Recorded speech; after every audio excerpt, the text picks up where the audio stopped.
अस्सलाम वालेकुम and welcome again to नवा नाइट्स गाइस। सब लोग उम्मीद है सब लोग खैरियत से होंगे। आज हम स्टार्ट करने वाले हैं समर के फिफ्थ पार्ट के। समर को स्टार्ट करने से पहले जिसने अभी तक मेरा चैनल लाइक एंड सब्सक्राइब नहीं किया तो कहानी लाइक एंड सब्सक्राइब मेरा channel, also press the bell icon.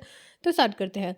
उसका फ़ोन दोबारा बजकर बंद हो चुका था, जबकि वो गहरी पुरसकून नींद सो रहा था। रूह बाहर सोफे पर बैठी टीवी देखने में मसरूफ़ थी, जबकि उसे पता था कि यारम का फ़ोन बज रहा है, लेकिन इस वक्त वो यारम का बिल्कुल सामना नहीं करना चाहती थी। उसने तो कभी ख्वाब में भी नहीं सोचा था कि कोई उससे इतनी मोहब्बत करेगा। यार वो सिर्फ कहता नहीं था, बल्कि सच में उससे मोहब्बत करता था, बहुत मोहब्बत करता था। उसकी आंखों में अपने लिए मोहब्बत देखकर वो एक ही रात में मगरूर हो गई थी। फ़ोन दोबारा बज कर बंद हो गया। फ़ोन भी यारम की गहरी नींद तोड़ने में नाकामयाब रहा। अब बंदा फ़ोन नहीं उठा रहा था, तो अगला बंदा खुद ही समझ जाए कि वो फ़ोन नहीं उठा रहा। ज़रूर वो बिज़ी होगा, या शायद उससे बात नहीं करना चाहता, लेकिन ढीठ बन के फ़ोन करता ही रहेगा। ना जाने कौन है ये। बाहर टीवी देखते मसरूफ़ अंदाज में बोली। बहुत देर तक इंतज़ार करती रही कि शायद यारम फ़ोन उठा ले, लेकिन उसने तो आज कसम खा रखी। फिर मजबूर होकर कमरे में आ गई। यारम उठे, कब से आपका फ़ोन बज रहा है? वो जो दरवाजे से बोलती हुई आई थी, अंदर यारम को देखा तो उसके हाथों में फ़ोन था, जो वो अपने हाथ में उल्टा सीधा घुमा रहा था। अरे आप जाग रहे हैं तो फ़ोन क्यों नहीं उठा रहे? बेचारा ना जाने कब से फ़ोन कर कर के हलकान हुए जा रहा है। मैंने कल इन कमीनों को समझाया भी था कि आज के दिन में मुझे बिल्कुल डिस्टर्ब ना किया जाए, लेकिन इन्हें देखो मजाल है जो एक भी काम खुद से कर लें। वो फ़ोन को गुस्से से घूरते हुए बोला। हो सकता है कोई बहुत ज़रूरी काम हो, आपको बात कर लेनी चाहिए। वो कहते हुए उसके बिल्कुल करीब आ गई थी। बिल्कुल भी नहीं, आज का सारा दिन मैं अपनी बीवी के साथ गुजारना चाहता हूँ। अब बंदा सुकून से अपनी मैरिज लाइफ भी ना एंजॉय कर सके तो फ़ायदा क्या है इन सब का। जो भी है खुद संभाल लेंगे, इतने नन्हे काके नहीं हैं। वो मेरी टीम के सभी लोग अब बहुत एक्टिव हैं। यार ने कहते हुए अपनी कहते हुए रूह को अपनी तरफ खींचा, और उसके साथ ही एक बार फिर से उसका फ़ोन बजने लगा। रूह खिलखिलाकर हंसी, लेकिन यार जल्दी से फ़ोन काट कर उसकी तरफ मतवजा हुआ। बहुत हंसी नहीं आ रही है तुम्हें? उससे एक बार फिर से अपने करीब करते हुए कहा। यार हम उठा लीजिए ना ना फ़ोन, कौन कोई ज़रूरी काम होगा? रूह ने इतने प्यार से कहा कि यारम का दिल चाहा कि फ़ोन करने वाले की जान निकाल दे। जान, इस वक्त तुमसे ज़रूरी कोई कुछ नहीं है। उसका हाथ अपने होठों के करीब ले जाते हुए फ़ोन फिर से बजा, और इस बार गुस्से से यारम का चेहरा सुर्ख होने लगा, जिसका अंदाज़ा रूह ने बासानी लगाया था। कौन मर गया है जो तुम लोग थोड़ा सब्र नहीं कर सकते? यारम बोला नहीं, बल्कि फंकारा था। अभी तक तो कोई नहीं मरा है। अगर तुम कुछ देर में अस्पताल नहीं पहुँचते तो लैला ज़रूर मर जाएगी। फ़ोन से शारफ़ की आवाज़ उभरी। क्या मतलब है? मैं कुछ समझा नहीं। वो अभी भी गुस्से में था। रात लैला बहुत डिस्टर्ब थी। तुम्हारी निकाह की वजह से उसने अपने एक क्लब में ड्रग्स और ओवरडोज़ ले लिया। ड्रग्स ओवरडोज़ ले लिया है, जिसकी वज़ह से उसकी जान ख़तरे में है। तुमने उसके साथ ठीक नहीं किया यार, तुमने उसकी मोहब्बत का ये सिला दिया। शाहरुख़ ने दुःख से कहा। मैं आ रहा हूँ। इसने बस इतना कह के फ़ोन बंद कर दिया।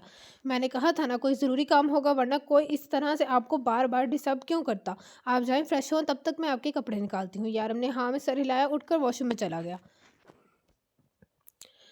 वो चेंज करके जाने लगा। "आ जाओ, दरवाज़ा बंद कर लो अंदर से।" उसने रूह को पुकारा तो रूह उसके साथ ही बाहर आ तक आई। जब यारम जाते-जाते पलटा, "एक किस मिल सकती है?" वो जो कब से सीरियस शक्ल बनाए हुए था, अब पलट कर बोला तो रूह अचानक ही नर्वस होने लगी। नहीं, नहीं, अब जाए ना अपने काम पर। वो कन्फ्यूज़ होकर बोली, तुमने मुझे इनकार किया और तुम चाहती हो मैं ऐसे ही चला जाऊँ? वो बिल्कुल सीरियस लग रहा था। शराफ़त से तुम खुद मुझे किस कर दो, क्योंकि अगर मैंने किया तो तुम्हें शरीफ नहीं लगेगा, और हो सकता है मेरा अंदाज़ भी तुम्हें पसंद ना आए।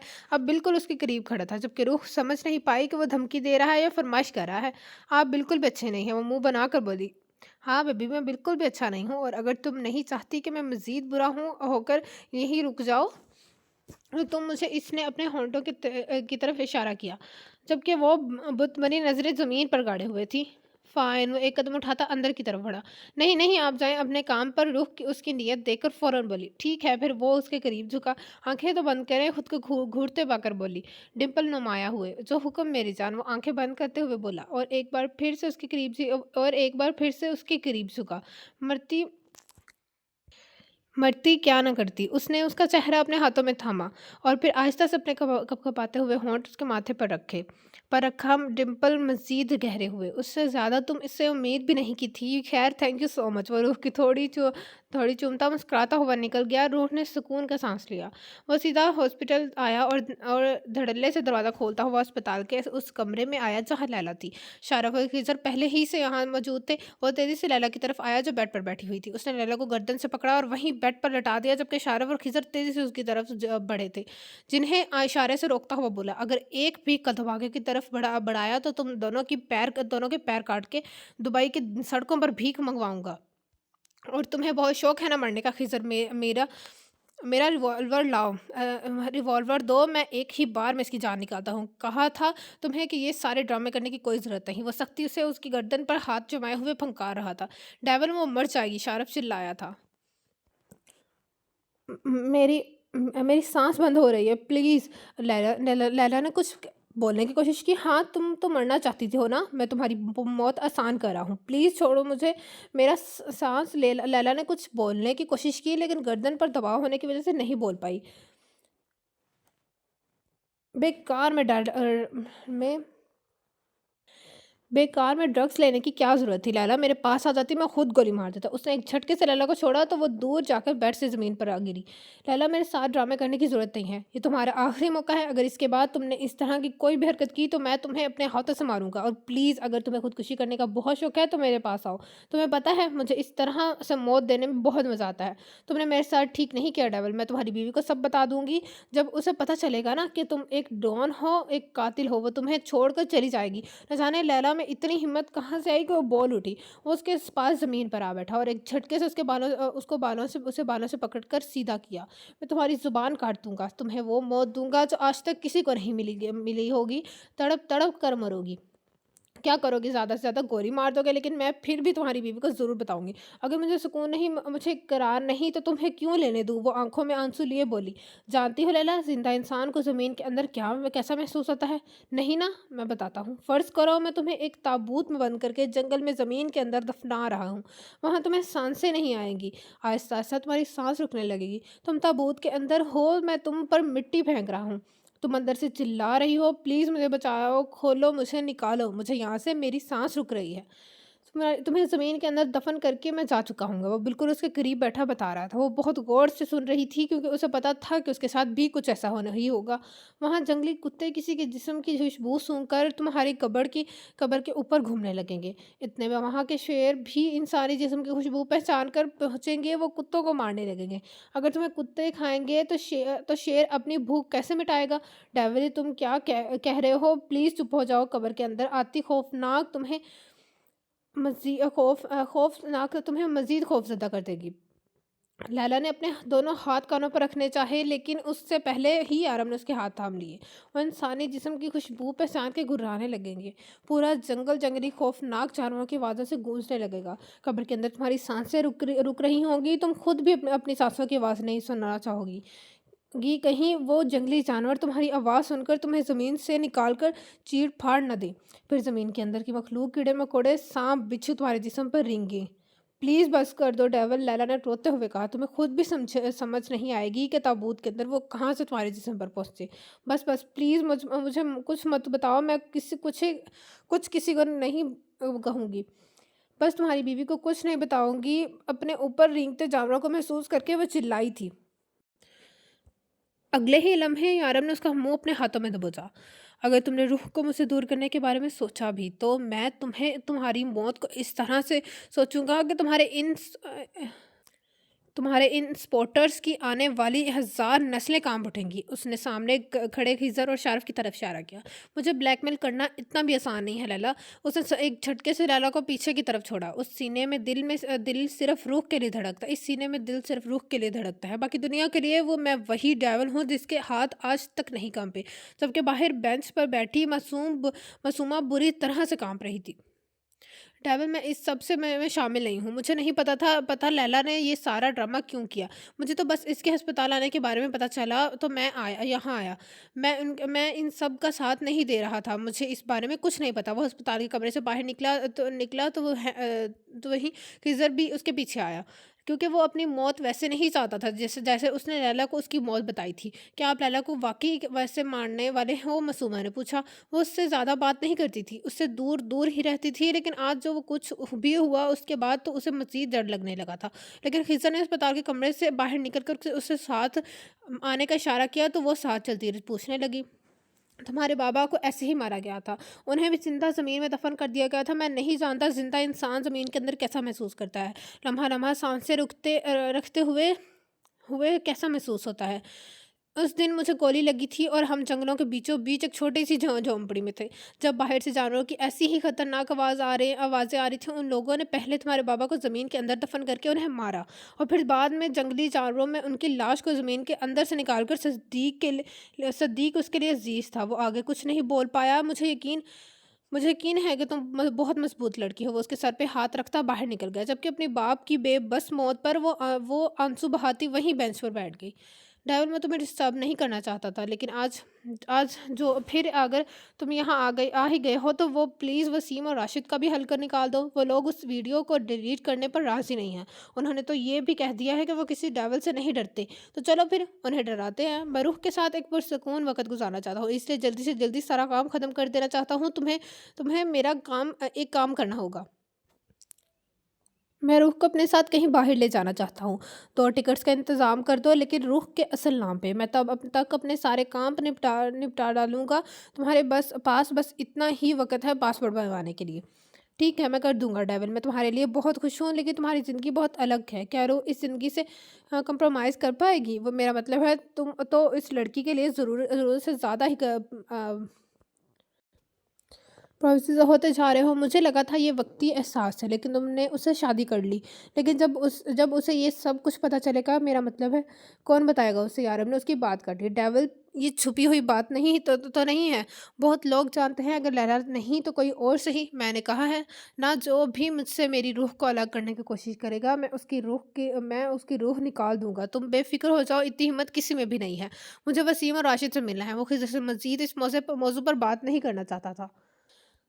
वो खिज़र के साथ वसीम और राशिद के ठिकाने पर आया था। शारफ़ आना नहीं चाहता था, लेकिन मजबूर था। शारफ़ का कहना था कि लैला के साथ जो कुछ भी हुआ बिल्कुल गलत है, क्योंकि वो लैला को अपनी भाभी मान चुका था। लेकिन इसमें इतनी हिम्मत ना थी कि वो डेविल के सामने भी ऐसा कहता, इसलिए शराफ़त से उनके साथ आ गया। देखो, मैं तुम दोनों को पहले से बता रहा हूँ, अगर कत्ल करने का इरादा है तो मैं अंदर नहीं आऊँगा। मैं इन गुनहगार आँखों से कत्ल नहीं देख सकता। वो ये नहीं कह सकता कि ऐसे ही डेविल के मारने के अंदाज़ से डर लगता है। लेकिन डेविल की घूरी ने उसे अंदर आने पर मजबूर कर दिया। बाहर उनके आदमी अपने काम में मसरूफ़ थे। वो सीधे उनके ऑफ़िस में आए और सामने की कुर्सियों पे बैठे। अगर तुम लोग फिर से उस वीडियो के लिए आए हो, तो हम पहले भी बता चुके हैं कि वो वीडियो डिलीट नहीं होगा। जिस तरह से तुमने मलिक को मारा है, इतना कमज़ोर हमें मत समझना। वसीम बैठते हुए बोला, अरे हमने तो वीडियो का जिक्र भी नहीं किया। बैठो, हम आराम से बात करते हैं, खिज़र ने कहा। वैसे अगर तुम हमें नाइट सिटी वाली एरिया दे दो, तो हो सकता है वो वीडियो डिलीट करने के बारे में हम सोचें। उसे नाइट सिटी एरिया का नाम लिया, जो कि डेविल के कब्जे में था। मुझे मंजूर है, वो वीडियो डिलीट करो, डेविल ने कहा। वसीम ने फातिहाना नज़रों से राशिद की तरफ देखा। पहले उन पेपर्स पर साइन करो। वो सारी तैयारी कर किए बैठे थे। डेविल पेपर उठाकर देखने लगा। शारफ, वसीम, रशीद का ऑफिस देखो कितना अच्छा है। खिज़र ने शारफ को मुखातिब किया, जबकि वो सोच रहा था कि ये फ़िज़ूल में क्यों बोल रहे हैं। उससे कई गुनाह ज़्यादा हमारा ऑफिस अच्छा है, क्योंकि वो साउंड प्रूफ है। शारफ ने जतलाना ज़रूरी समझना। इनका ऑफिस उनका ऑफिस शारफ ने खुद डिज़ाइन करवाया था, और इस मामले में वो बिल्कुल औरतों जैसा था। वो अपनी चीज़ को नंबरों समझता था। हमारा ऑफिस भी साउंड प्रूफ है, राशिद ने एक स्टाइल से कहा। मैं कहा, थैंक यू, बस इतना ही जानना था। उसके साथ ही फिरती फिरती से टांग घुमाते शारफ ने एक किक से राशिद को ज़मीन पे गिराया, जबकि दूसरे को खिजड़ संभाल चुका था। डेविल, ये धोखा है, तुम हमारे साथ ऐसा नहीं कर सकते, राशिद चिल्लाया था। छोड़ो इन बातों को। मैं तुमसे सिर्फ एक बार पूछूंगा, क्या तुम लोग वो वीडियो डिलीट करना चाहोगे? और अगर तुम्हारा जवाब अब भी नहीं है, तो इसके बाद मैं कुछ नहीं पूछूंगा, सिर्फ अपना काम करूंगा। डेविल उसके सामने बैठा हुआ बोला, नहीं, वो वीडियो हरगिज़ डिलीट नहीं होगी। वह होगा, वसीम चिल्लाया। फाइन, मैं अब नहीं पूछूंगा। तुम वो वीडियो डिलीट कर भी दो तो भी नहीं। डेविल ने अपनी जेब से एक ब्लेड का पैकेट निकाला, जिसे देख शाहरुख का मुंह बन गया। यार नहीं, हम वो तेजाब क्यों नहीं लाए थे? शाहरुख ने कहा। किस तरह से मरना पसंद करोगे वसीम? तुम्हारे पास दो ऑप्शन है। डेविल ने उसके सामने दोनों चीज़ों की तरफ इशारा किया। हाँ हाँ हाँ, तुम्हें क्या लगता है मैं इनसे डर जाऊंगा? मुझे पता है कि तुम मुझे नहीं मारोगे। अगर तुमने मुझे मार दिया तो वो वीडियो तो डिलीट कैसे करोगे? वसीम हंसा था। उसकी हंसी में जलती पर तेल का काम किया। डेविल ने उसका जबड़ा पकड़कर और तेजाब की शीशी उसके मुंह में ढेल दी। मुझे सीरीज मौजू पे हंसने वाले सीरियस मौजू पर हंसने वाले लोग जहर लगते हैं। वो इतनी ज़ोर से दहाड़ा था कि साथ खड़ा राशिद को कँपाने लगा। जबकि वसीम के चेहरे पर छाले फूटने लगे, उसकी सारी नसें गल चुकी थी। शारफ से मज़ीद बर्दाश्त ना हुआ, उसे उबकाई आना शुरू हो गई। वो राशिद को वहीं फेंकता वहाँ से बाहर की तरफ भागा। हाँ राशिद, तुम्हारे पास भी दो ऑप्शंस हैं, तुम किस तरह से मरना चाहोगे? उसने वही दो चीज़ें अब उसके सामने रखी। राशिद ने बेबसी से खीजर की तरफ देखा, जो कह रहा था कि तेजाब से मरो, क्योंकि ब्लेड से बहुत ज़्यादा दर्द होगा। उसने राशिद का जबड़ा पकड़ा। जब उसका फ़ोन बजने लगा, फ़ोन पर जगमगाता नाम देखकर उसके गाल पे डिंपल नुमाया हुए सारा गुस्सा झाग की तरह बैठा था। उसने इशारे से खिजर को राशिद का मुंह बंद करने को कहा और खुद गहरा सांस लेकर फ़ोन अटेंड किया। हाँ जान, बहुत मिस कर रही हो मुझे मुझे लहजे में दुनिया के जहाँ की मोहब्बत से मोहकर बोला। मिस नहीं कर रही, बस पूछ रही हूँ कि क्या बनाऊँ? रूह शर्माते हुए बोली। कुछ मत बनाओ, मैं बस थोड़ी देर में आता हूँ, हम साथ बाहर लंच करेंगे। तब तक तुम तैयार हो जाओ, अगले 15 मिनट में मैं तुम्हारे पास हूँगा, ठीक है? आज जल्दी आइएगा।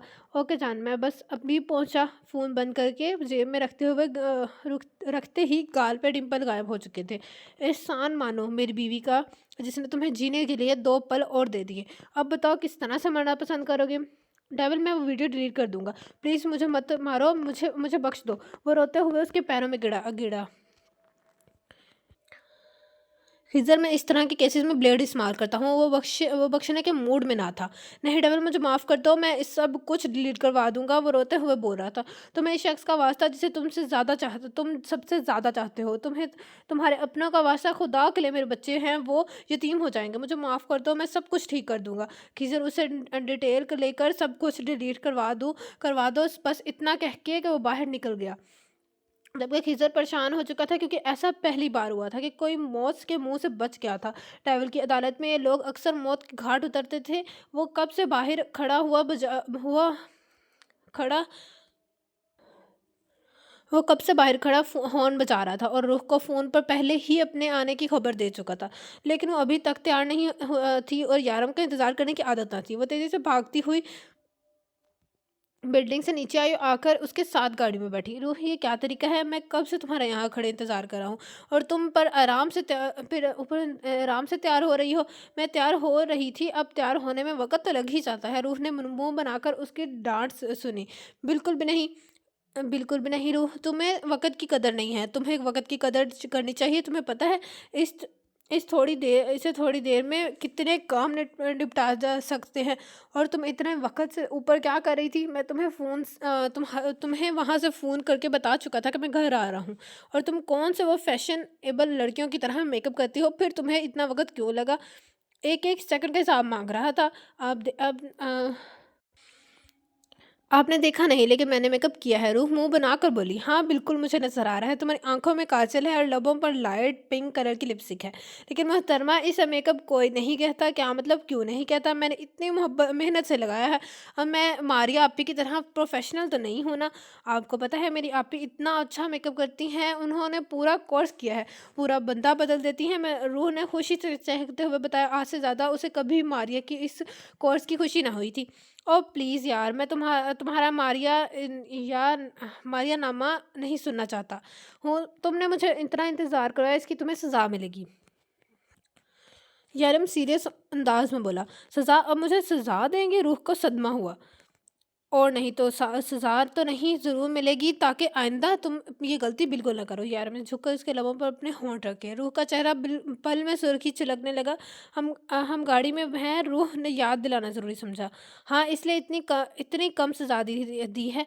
अगर घर में होते तो सोचो तुम्हारा क्या हाल होता। आप बिल्कुल भी अच्छे नहीं हैं। और उन्होंने मुंह बनाकर कहा जबकि नज़रें मिलाने और मुश्किल हो चुका था। हाँ, मैं बिल्कुल भी बहुत भी अच्छा नहीं हूँ और घर वापस आने के बाद मुझसे अच्छा होने की उम्मीद भी मत करना। उसने तहे दिल से उसका लगाया इल्ज़ाम कबूल किया। वो उससे पहले वो शॉपिंग मॉल लेकर आया। और उसके लिए उसकी जिस्मानियत के हिसाब से कपड़े लेने लगा। अरे मेरे पास इतने सारे कपड़े हैं, कपड़ों की ज़रूरत नहीं है। आप क्यों बेकार में अपने पैसे बर्बाद करें? रूह को बेकार में इतना कुछ खरीदना बिल्कुल अच्छा नहीं लग रहा था। बेबी, मैं तुम पे खर्चने करने से मेरे पैसे बर्बाद नहीं होते तुम्हारे लिए। कमाता हूँ, मेरा सब कुछ तुम्हारा है। उसके गाल पर चुटकी काटते हुए वो कहा। फिर शॉपिंग में मसरूफ़ हो गया। उसने सब कुछ अपनी पसंद कर लिया। उस बैग का मैं क्या करूँगी? मैं नहीं उठाती है पर्स वगैरह। मत उठाओ, लेकिन पास होना चाहिए। उसे औरतों की शॉपिंग का ज़्यादा तजुर्बा ना था। उसके हाथों में जो आ रहा था वो खरीदे जा रहा था।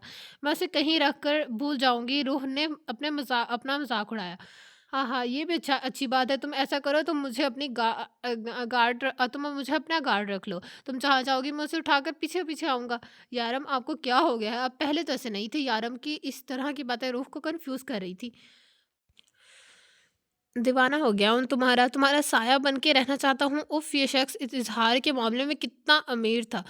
बात-बात पर अपने दिल की बात उससे कहता था, रूह, अगर तुमने नाख़ून खाने पे ना छोड़े तो मैं तुम्हारा खाना-पीना बंद कर दूँगा। यारब मुझसे जब भी कोई ज़ो-मानी बात करता तो वो अपने नाख़ून खाना शुरू कर देती, जबकि यारम को इसकी आदत पर से चिढ़ होने लगी थी। मैं नहीं खाती, ये तो खुद ही मुँह में आ जाते हैं। वो मासूमियत से बोली, हाँ बिल्कुल, तुम्हारे नाख़ूनों की तो टाँगें हैं जो अपने आप चल के तुम्हारे मुँह में आ जाती हैं। आज के बाद तुम्हारे मुँह में देखने ही तुम्हारे हाथ काट दूँगा। धमकी देता उसका हाथ पकड़कर आगे चल दिया। आप मेरे हाथ काट देंगे? रूह आँखें टपटपाती पूछने लगी। यार ने घूर कर देखा। मतलब अगर मैं आप मेरे हाथ काट देंगे तो मैं खाऊँगी कैसे? काम कैसे करूँगी? खाना कैसे बनाऊँगी? मैं हूँ ना अपने बेबी के सारे काम करना अपने हाथों से करूँगा। अगर आपको मज़ीद इतराज़ ना हो तो हम लंच कर लें? यारम फिर से उसका हाथ अपने हाथों में लेकर चलने लगा। हाँ, चलें, वैसे भी आपकी जारहाना बातें सुन-सुन कर मेरे पेट के चूहे भी खुदकुशी कर लेंगे। और अगर मैं सच में और अगर मैं सच में ऐसा जारहाना निकला तो यारम ने एकदम सीरियस हुआ। तो मैं भाग जाऊँगी, रूह हँस कर बोली। भाग कर दिखाना, जान ना निकाल दी तो कहना। हाथ की गिरफ्त सख्त हो चुकी थी, लेकिन कुछ नहीं बोली, बस उसके साथ चलती रही। शायद यारम को ये बात पसंद नहीं थी कि वो वहाँ से दूर जाने की बात करे। दोनों ने होटल में लंच किया। यारम ने उसकी पसंद की डिश मंगवाई और आराम से खाना खा रही थी। उसकी तरफ देख भी नहीं रही थी और उसे मुकम्मल नज़रअंदाज कर चुका था। यारम आपसे नाराज़ हैं? रूह, जो कब से नोट करी थी कि वो उससे बात नहीं कर रहा है, पूछने लगी। हाँ, वो मुख्तसर सा जवाब देकर खाना खाने में मसरूफ़ हो गया। सॉरी यार, मैं आइंदा ऐसी बात नहीं करूँगी। आप प्लीज़ मुझसे नाराज़ रहो। रूह ने उसके हाथ पर अपने हाथ रखा। ठीक है, मुझे अपने हाथ से खाना खिलाओ। यारम ने अपना हाथ उसके हाथ से निकालते हुए कहा। रूह ने एक नज़र पूरे होटल में डाली जो लोगों से भरा हुआ था। यारम कहाँ यहाँ सबके सामने वो आंखें निकाल कर उसे देखने लगी। क्यों, बीवी हो मेरी, उसके सबके सामने खिलाने में क्या प्रॉब्लम है? आप घर चलें, मैं आपको अपने हाथों से खिलाऊँगी। दोस्त ने हार मानते हुए कहा, "न यहाँ क्यों नहीं? अगर मुझे राज़ी करना चाहती हो तो यही सबके सामने मुझे अपने हाथों से खाना खिलाओ।" यारम प्लीज़ ऐसा मत करें, रूह ने मिन्नत करते हुए कहा। "ठीक है, तो मुझे नाराज़ ही रहने दो।" यारम ने नाराज़गी से चेहरा फेरा, जबकि डिम्पल साफ शरारत की गवाही दे रहा था। लेकिन रूह को होश ही कहाँ था डिम्पल का। वो तो बस उसकी नाराज़गी का सोचकर परेशान हो रही थी। थोड़ी देर के बाद आखिर उसने हार मान ली और अपने हाथ से नवाला बनाकर उसकी तरफ किया। यारम ने मुस्कुराते हुए खाया, लेकिन उसकी शक्ल देखकर उसे मज़ीद शरारत सूझने लगी। बेबी, क्या कर रही हो? यार, लोग देख कर रहे हैं, वो शरारत से बोला। रूह ने घूर कर उसकी तरफ देखा। वो उसी की बात मान रही थी। वो और अभी मज़ीद नखरे दिखा रहा है। अब बिल्कुल बच्चे नहीं हैं। रूह ने मुँह बनाकर कहा तो यारम का कहका बुलंद हुआ। रूह के सामने पहली बार यारम इतना खुलकर हँसा था। मगर तुम बहुत अच्छी हो। उसने प्यार से उसके गाल को छुआ। आपके डिम्पल्स भी बिल्कुल प्यारे नहीं हैं और आप मुस्कुराते हुए बिल्कुल अच्छे नहीं लगते। रूह ने मज़ीद मुँह बनाकर कहा। ओए, मेरे बारे में जो बोलना है बोल लो, लेकिन मेरे डिम्पल्स के बारे में कुछ मत बोलना। मेरी बीवी मरती है इन पर। यारम ने आँख दबाते हुए कहा। आपकी बीवी भी बुरी है, आप भी बुरे हैं, आपके डिंपल्स भी बुरे हैं, आप हँसते हुए अच्छे नहीं लगते। रूह को ज़रूरत से ज़्यादा ही गुस्सा आ गया था, लेकिन इस तरह से गुस्सा निकालती हो यारम को बहुत क्यूट लग रही थी। उसकी मासूम बातें सुनकर हँस रहा था, जबकि दूर कोई जो उनकी इस हँसी-खेलती ज़िंदगी को देखकर खुश नहीं था।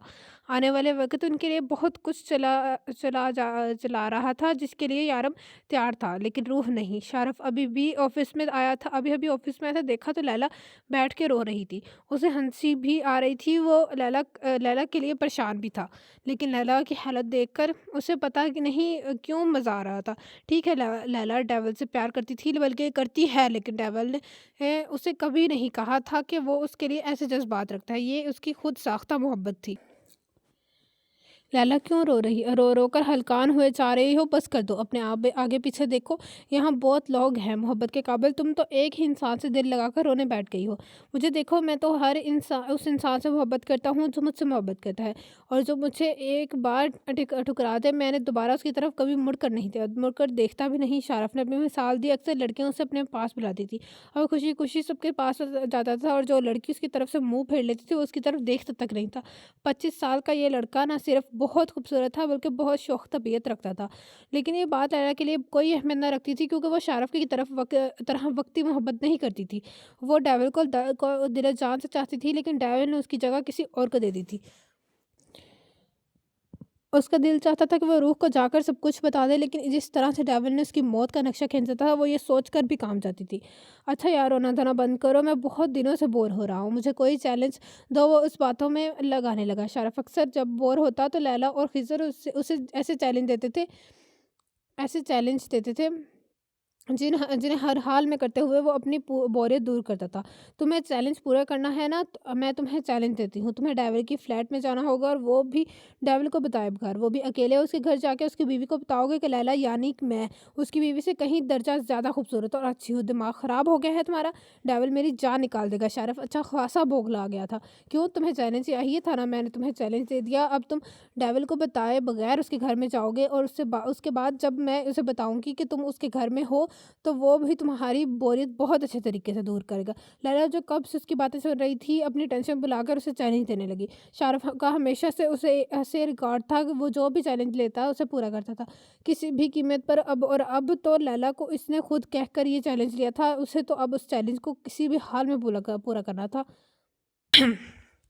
वो अपना सारा काम निपटा कर अपने कमरे में रेस्ट करने आई थी।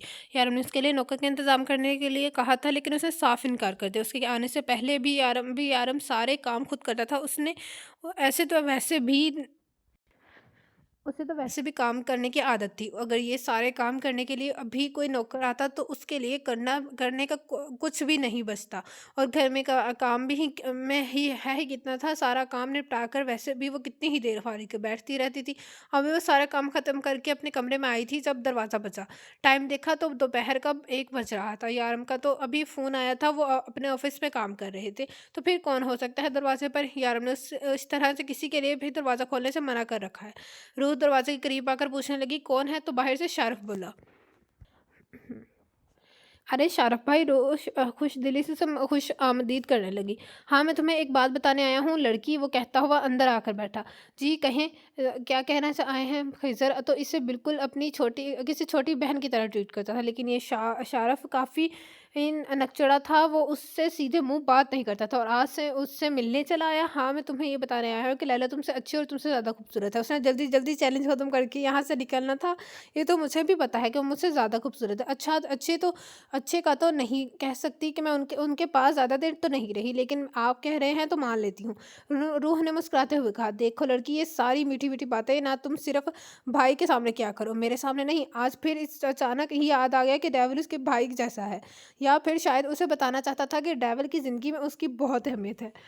आप बैठे, मैं आपके लिए चाय बना कर लाती हूँ। खाना खाया है आपने? रूह ने पूछने लगी। नहीं, अभी अभी नहीं खाया, खा पाया, अभी जाके खाऊंगा। हाँ, चाय ला ले आओ तुम। उसे कहाँ डेविल उनके में कभी खाने पीने को कुछ नसीब हुआ था जो उम्मीद रखता। हाँ, लेकिन जब ये लड़की आई थी, उसके हाथ का मज़े मज़े का खाना दूसरे तीसरे दिन नसीब हो जाता था।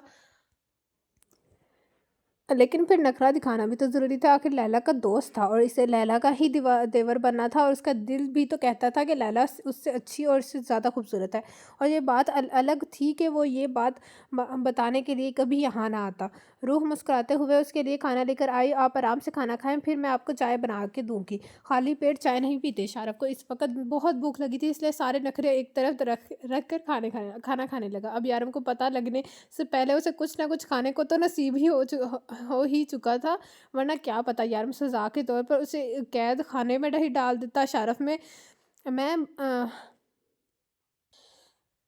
शारफ में बचपना था और छोटा होने की वजह से उसे अक्सर गलतियां कर जाता था, जिसकी सजा के तौर पर डेविल उसे कैद खाने में डालता और वहां उसे पतली दाल और रोटी के साथ खाने को मिलता। और सामने रखी किचन कढ़ाई उसे पतली दाल रोटी से तो अच्छी ही लगी थी, बल्कि बहुत मज़े की भी थी। तुम मेरी शक्ल देखना बंद करो, जाओ मेरे लिए चाय बनाओ, उसने ऑर्डर दिया, जिससे था जैसे सामने रूह नहीं बल्कि कोई वेट्रेस खड़ी हो। चलो यारम के आज तक दी गई सजा का बदला वो रूह से ले रहा था। ये बात अलग थी कि अगर यारम को इस बारे में पता चल जाता तो वो उससे उल्टा लटकाने में 1 सेकंड ना लगाता। अच्छी लैला है, खूबसूरत लैला है और चाय लेकर मैं और रूह जो कब से उसे नखरे बर्दाश्त कर रही थी, उसके सामने आकर बैठ गई। वो तो चाय की उम्मीद लिए बैठा था, अचानक उसे घूरने लगा। तुम भी अच्छी हो तो तो चाय तो दे ही सकती हो, शाहरुख ने मासूमियत से कहा। वो चाय का आशिक था और चाय के लिए तो वो कुछ भी कर सकता था। मैं भी अच्छी हूँ या मैं ही अच्छी हूँ? वो दोनों हाथ सीने पर बांधे उसे पूछ रही थी। चाय के साथ पकौड़े भी मिलेंगे? उसने जांचती नज़रों से देखते हुए कहा। हाँ ज़रूर मिलेंगे, हम तुम लैला से ज़्यादा खूबसूरत हो, उससे ज़्यादा अच्छी भी हो। शाहरुख किसी रोबोट की तरह बोला था। रूह की तो हंसी निकल गई। और अगर तुम मुझे चैलेंज करोगी तो ये बात लैला के मुंह पर जाकर कहूँगा। मैं आपको ऐसा चैलेंज क्यों दूँगी? रोह ने कन्फ्यूज़ होकर पूछा। क्योंकि सब सब मुझे चैलेंज देते हैं जिन्हें मैं पूरा करता हूँ। हमें ज़िंदगी में ना हर किस्म के चैलेंज के लिए तैयार रहना चाहिए, क्योंकि क्यों कोई भी हमें कोई भी टास्क दे सकता है। डेविल कहता है हमें हर किस्म की सिचुएशन में को फेस करने के लिए तैयार रहना चाहिए। ज़िंदगी है, इसमें कभी भी कुछ भी हो सकता है। इसलिए जो भी मुझे चैलेंज करता है मैं ना उसका चैलेंज हर कीमत पे पूरा करता हूँ। तो ये बात है, फिर तो मैं भी आपको एक चैलेंज दूँगी। ठीक है, इसके लिए तो मैं तैयार हूँ, लेकिन उससे पहले तुम्हें मुझे एक एक बात बतानी होगी। मैं अच्छा हूँ ये शारफ़ को आज पहली बार ये लड़की इतनी बुरी ना लगी थी। शायद आज से पहले वो उसे लैला की नज़रों से देखता था। आपसे तो कभी तफ़सीली बात ही नहीं हुई। हाँ, खिज़र भाई बहुत अच्छे हैं, उसने दिल से तारीफ़ की। मतलब खिज़र मुझसे ज़्यादा अच्छा है? शारफ़ ने मुँह बनाकर कहा। पानी पूरी पानी पूरी खाते हो? तुम? शारफ अपनी फेवरेट लिस्ट में शामिल हुए लोगों को अक्सर अपने पैसे से पानी पूरी खिलाता था। क्या पानी पूरी यहाँ दुबई में? रूह तो खुशी से बेहोश होने वाली थी, जबकि पानी पूरी का नाम सुनकर मुंह में पानी आ गया था। हाँ, मैं तुम्हें लाकर दे सकता हूँ, लेकिन इसके लिए तुम्हें मेरा एक काम करना होगा। मैं सब कुछ करूँगी जो आप कहेंगे, रूह ने खुशी से चहकते हुए कहा। लड़की पहले बात तो सुन लो। शारफ ने उसे हवा में उड़ने से पहले ही खींच कर ज़मीन पर ला पटका। तुम्हें एक प्यारे लाडले भाई खिज़र के लिए बिल्डिंग की छत पर चढ़कर चिल्ला कर 5 बार कहना होगा कि शाहरुख खिज़र से बेहतर है। खिज़र एक नंबर का लोफर है, शाहरुख का कभी मुकाबला नहीं कर सकता। शाहरुख ने चबा कर कहा। उसके बदले में मैं तुम्हें एक नहीं बल्कि 5-5 प्लेट पानी पूरी लेकर लाकर खिलाऊंगा। और अगर आराम से कहूँ तो 1 प्लेट मिलेगी क्या? रूह ने मासूमियत से पूछा। हाँ प्यारी बहना, क्यों नहीं, लेकिन इसके लिए तुम्हें खिज़र के कान में कहना होगा। लेकिन उससे पहले कि वो कुछ कहती, दरवाज़ा बजा और दोबारा इतने जारहाना अंदाज से बजा कि दोनों अपनी जगह उठ कर खड़े हो गए। Oh shit! डेविल आ गया, शाहरुख ने डरते हुए कहा। आपको कैसे यकीन है कि वो होंगे? रूह ने पूछा। मुझे पता है वही होगा। देखो तुम मुझे बचा लेना, तुम मेरी प्यारी बहन हो ना, प्लीज़ मुझे अपने शौहर के हाथों से बचा लेना। उन्होंने ज़रूर आपको किसी और के काम के लिए भेजा होगा और आप यहाँ आ गई, यही बात है ना? रूह ने पूछा और दरवाज़ा की तरफ जाने लगी। कौन है वो? मैं हूँ रूह, दरवाज़ा खोलो। बाहर से आरम बोला। उससे पलट कर देखा। मैं अच्छी या लैला? अंदाज में शरारत साफ झलक रही थी। अरे तुम अच्छी हो मेरी माँ, खुदा करे मुझे बचा लेना। शाहरुख ने मिन्नत की और रूह ने हंसते हुए दरवाज़ा खोल दिया। लेकिन दरवाज़ा खोलते ही यारम रूह को इग्नोर करता हुआ शाहरुख की तरफ बढ़ा और उसे गर्दन से पकड़ लिया। तुम्हारी हिम्मत कैसे यहाँ आने की? मैंने मना किया था ना, तुम लोगों को यहाँ कोई नहीं आएगा। वो गुस्से से मुस्कुरा रहा था। यारम ने ये क्या करे हैं? आप छोड़े उन्हें। रूह तो पहले उसके जारहाना अंदाज पे घबराई थी और फिर आगे बढ़कर शाहरुख को छुड़वाने। शाहरुख, तुमने मेरा भरोसा तोड़ दिया है। क्यों आए थे तुम यहाँ? ये लैला मुझे बता चुकी है। तुम्हारा तो मैं वो हशर करूँगा जिसे तुम सारी ज़िंदगी याद रखोगे। वो गुस्से से उसकी तरफ बढ़ा जब रूह ने उसे अपनी तरफ खींचा। वो मुझसे मिलने आए थे, क्या मेरा भाई मुझे इस घर में मिलने नहीं आ सकता? बोलते हुए रूह उसकी आवाज़ काफ़ी ऊँची हो गई। खबरदार, जो आपने मेरे भाई को कुछ भी कहा, मैं वो इन दोनों के बीच में डाल बनकर खड़ी हुई थी। भाई, मैं आपका भरोसा नहीं, कभी नहीं तोड़ सकता। आपके अलावा मेरा है ही कौन उस दुनिया में? शारफ़ को फिर से इमोशनल दौरा पड़ा था। मैं तो भाभी के हाथ का खाना खाने आया था, वो अब बहन से भाभी हो गई थी और अभी मुझे चाय बना के देने वाली थी कि आप आ गए। वो मुझसे मुँह से बोला, बहुत भूख लगी थी तुम्हें, खाना तो तुम्हें मैं खिलाऊँगा। वो एक नज़र रूह को देखकर उसे घूरते हुए बोला, घूरना बंद करें मेरे भाई प्लस देवर को, और ओ खबरदार जो इन्हें डाँटा। भाई, आप यहाँ बैठे, मैं आपके लिए चाय बना लाती हूँ। ये यारम की मोहब्बत ही थी जो उसे इतना बोलने की इजाज़त दे रही थी। यारम की मोहब्बत ने उसे चंद दिन में ही बहुत कॉन्फिडेंस दिया था। शारफ ने ज़्यादा तलब नज़रों से यारम की तरफ देखा, वो सर झटक कर टाई ढीली करता वहीं सोफ़े पर बैठ गया। भाई, मैं आपका भरोसा कभी नहीं तोड़ सकता। मुझे पता लैला ने आपसे क्या कहा है, लेकिन उसने मुझे यहाँ आने का चैलेंज था कि मैं रूह भाभी को यहाँ आकर ये कहूँ कि लैला उनसे ज़्यादा खूबसूरत है। फिर रूह भाभी भी मेरे लिए खाने लेके आई, लेकिन मेरा यकीन करें, मैं आपका भरोसा कभी नहीं तोड़ूँगा। मैं रूह भाभी को कभी नहीं बताऊँगा, और अगर आप चाहते हैं तो मैं चाय पिए बगैर यहाँ से चला भी जाऊँगा। वो मासूमियत के रिकॉर्ड में भी तोड़ते हुए बोला। खाना ठूस चुके हो तो चाय भी पी के ही जाना, आखिरकार साले हो मेरे। यारम को आज शारिफ की मासूमियत ने नहीं बल्कि रूह के दाबंग बोलकर अपने भाई के स्पोर्ट ने शौक किया था। शारिफ को यहाँ से बेचने के बाद वो अपने कमरे में चला आया। उसका अब ऑफिस जाने का कोई इरादा ना था। शाहरुख़ ने उसे ये बताया लैला ने उसे ये बताया था कि शाहरुख़ रूह को सब कुछ बताने के लिए क्या है। उसे शाहरुख़ पर बहुत भरोसा है, लेकिन फिर भी रूह के मामले में किसी पर भी यकीन नहीं कर पाता था। जब से रूह उसकी ज़िंदगी में शामिल हुई थी, एक अजीब-सी डर से घिरे हुए थी था। कहीं वो उससे दूर ना हो जाए, कहीं वो उससे नफ़रत ना करने लगे, कहीं वो उसे छोड़ने का करना चली जाए। लेकिन मुझे खुद ही रूह को जल्द से जल्द सब कुछ बताना होगा। लेकिन क्या उसके बाद वो मुझे कबूल करेगी? वो एक हाथ खिड़की के अटकाए खिड़की से बाहर देखने में मसरूफ़ था, जब किसी ने पीछे से उसे अपनी बाहों में लिए। रूह का हाथ उसके सीने पर था। वो वो कासे सा उसकी बैक पर। आप मुझसे नाराज़ हैं क्या? वो धीमी आवाज़ में मैंने बनाई थी। मैं क्यों तुमसे नाराज़ हूँ? का यारब ने उसका हाथ थाम कर चूमा, और शारफ भाई की वजह से आपसे इसकी तरह से बात की। वो मासूमियत से बोली। यारब ने पलटकर उसका सर अपने सीने पर रखा। तुम ऐसे ही मुझसे बिना डरे, बिना घबराए बात क्या किया करो, मुझे अच्छा लगेगा। मैंने शारफ को काम के लिए भेजा था, लेकिन वो यहाँ आया और मेरा काम वही पड़ा रहा। यारब ने बात बनाई। कर देंगे ना काम, आपको पता है शारफ भाई मुझे पानी पूरी खिलाएंगे। रूह ने खुश्क होते हुए बताया। क्या बात है, मतलब कि तुम शारफ की फेवरेट लिस्ट में शामिल हो चुकी हो। खैर, अच्छी बात है। आज सारा दिन क्या क्या किया?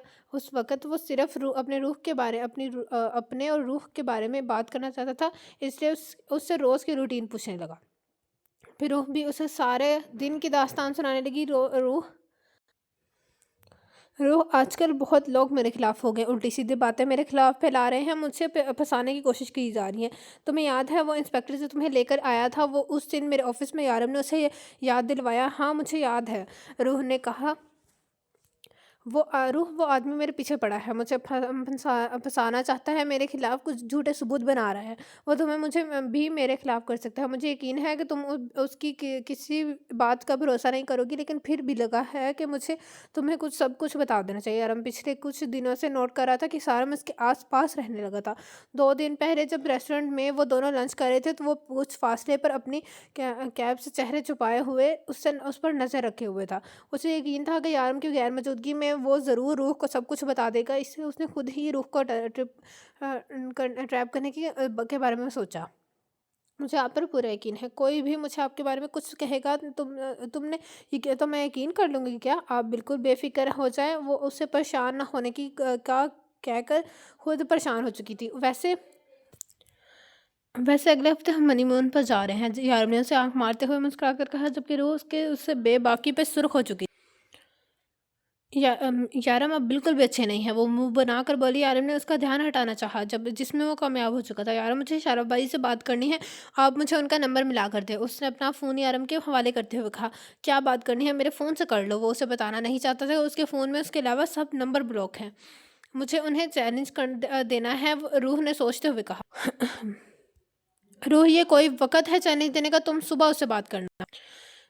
यारम ने फ़ोन वापस रखते हुए कहा, नहीं ना, आप मुझे अभी फ़ोन ला कर दें, अभी मैं उनसे बात करूँगी। उसने ज़िद्दी अंदाज़ में कहा तो यारम शारफ़ को फ़ोन लगाने लगा। वो खुद भी नहीं समझ पा रहा था कि आखिर वो उसकी हर बात को क्यों मानता है। उसने फ़ोन मिलाकर फ़ोन उसके हवाले कर दिया। हाँ, डेविल बोले। शारफ़ ने कहा, अरे मैं हूँ रूह, मैंने आपके लिए चैलेंज सोच लिया है। रूह ने कहा तो यारम भी दिलचस्पी से देखने लगा। बोलो प्यारी बहना, कौन सा चैलेंज है? शारफ भी एक्साइटेड होकर पूछने लगा, आपको पता है हमारे घर के रास्ते में एक होटल आता है। प्यारी बहना, तुम्हारे घर के रास्ते में एक नहीं बल्कि बहुत प्यारी बहना, तुम्हारे घर के रास्ते में एक नहीं बल्कि बहुत से होटल आते हैं। कौन से होटल की बात कर रही हो तुम? एक मिनट में पूछ कर बताती हूँ। यारम, हम उस रात कहाँ गए थे खाना खाने के लिए? वो उससे इंतज़ार करने का बोलकर यारम से पूछने लगी। अल फंदिक। यारम ने मुख्तसर होटल का नाम बताया। अल हत्ता का अल फंदिक। आपको अभी इस वक्त वहाँ जाना होगा, लेकिन उससे पहले ना आपको आपके रूम में जितने भी बंदे हैं ना, मतलब खिज़र भाई और बाकी सब, उन सब के कंबल चोरी करने होंगे। चोरी? लड़की, तुम मुझसे चोरी करवा रही हो? वो भी खजाने नहीं बल्कि कंबल। वो अच्छा खासा बदमज़ा हुआ, मगर इस तरह यारम के डिम्पल्स नुमायां होने लगे थे। वो जानता था वो क्या करने वाली है। चैलेंज कबूल करे हैं या नहीं, वो उसे चैलेंज करके चैलेंज की टोपी पहनाकर न जाने क्या करने वाली थी। ठीक है प्यारी बहन, अगर ये चैलेंज है तो मैं इसे कबूल करता हूँ। शारफ ने ये कहकर फ़ोन बंद कर दिया। उस फ्लैट में बहुत सारे लड़के रहते थे जो तकरीबन सब ही उसके साथ काम करते थे। शारफ चोरी से बारी बारी सबके बिस्तर के करीब गया और बड़ी सफाई से सबके ऊपर से कंबल निकालने लगा। हीटर्स चलने की वजह से किसी ने महसूस ना भी ना किया। 8 कंबल उसके कब्ज़े में आ चुके थे। उसने जल्दी से अपनी गाड़ी में डाले और होटल के रास्ते पर चल दिया।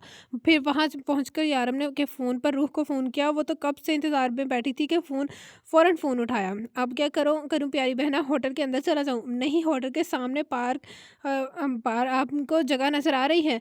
जो खाली है वहाँ अँधेरा है। उस पर एक बोर्ड लगा है, शायद बल्ब वगैरह का इश्तिहार है। रूह ने पूरा नक्शा खींचते हुए बताया। हाँ, बिल्कुल है, लाइट्स का ऐड है। शारफ ने जगह पहचान ली थी। ऊपर बोर्ड पर नहीं, वहाँ नीचे देखें। रूह ने कहा, नीचे क्या है? शारफ ने पूछा। दूरी और अंधेरा होने की वजह से उससे कुछ दिखाई नहीं दे रहा था, मगर वो फ़ोन बंद कर चुकी थी। शारफ ने फ़ोन जेब में डाला और आगे बढ़ गया, लेकिन सामने का मंजर देखकर वो परेशान हो गया। उसे यकीन नहीं था कि रूह उसे ऐसा चलने देगी। फ़ौरन गाड़ी के पास आया और वहाँ से कंबल निकालने लगा। जल्दी से वो कंबल निकाले और दूर आकर उसे बोर्ड के नीचे आया। यहाँ छोटे-छोटे यतीम बेसहारा बच्चे ज़मीन पर सर्दी से काँप रहे थे। उसने जल्दी से बच्चों के ऊपर कंबल डालना शुरू किया। एक बच्चा जाग रहा था। हल्तानी मन नस्ल बरद। क्या तुम्हें सर्दी लग रही है? शारफ ने पूछा। अलबरदुन नहान जाऊन। सर्दी भी, वो भूख भी। सॉरी अगर मैंने गलत पढ़ा और मुझे पढ़ना नहीं चाहिए था। सर्दी भी और वो भूख भी। बच्चे ने रोते हुए कहा। शायद उसे भी पहली दफ़ा कोई हमदर्द मिला था।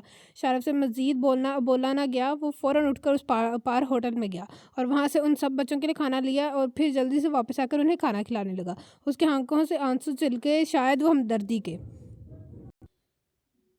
वो रूह का शुक्रगुज़ार था, आज उसकी वजह से उसे पहली बार कोई नेकी की थी, वरना उसे तो हमेशा ऐसे चैलेंज मिले थे जिन्हें पूरा करने के बाद उसे या तो बहुत बुरा महसूस होता था या खुद पर गुस्सा आता था।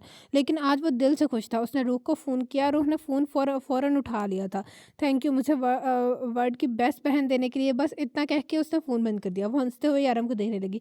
तो मुझे भी कह सकती थी इस काम के लिए। यारम ने कहा, हाँ, लेकिन आप ये काम मेरे लिए करते। शारफ भाई ने अब ये काम अपने लिए किया है। वो हंसते हुए बोली तो यारम ने उसे अपने करीब करना चाहा। अभी मेरा आखिरी ड्रामा ख़त्म नहीं हुआ। वो फ़ौरन उसके करीब से उठकर बाहर चलने जाने लगी।